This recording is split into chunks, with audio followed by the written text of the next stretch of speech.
Hello everybody, I am coming in as you would have seen in the previous video, which would have been day 7.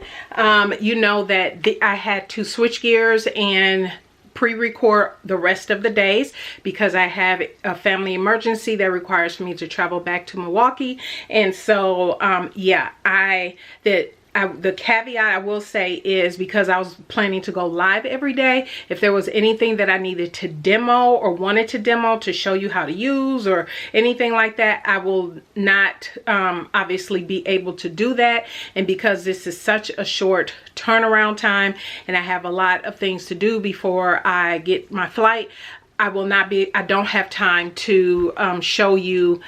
And even though I'm pre-recording these, I'm just pre-recording them back to back now.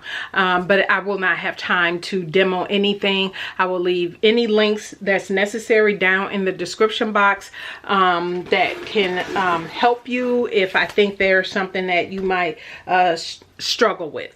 And so this video is day 8. So I gotta mark this because I marked all of these that I went live, and so I have to mark these different now.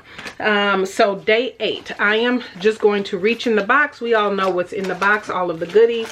This is day 8. Here is day 8, and pull out day 8. It is So Tights.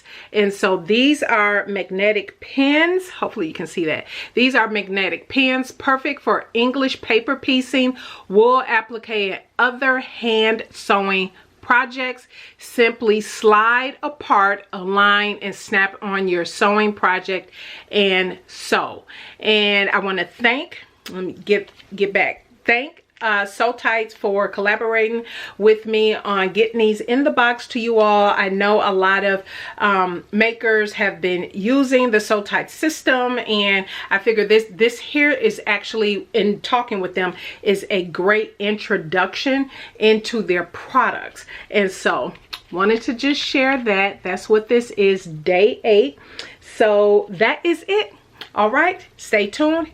I will come back with day 9.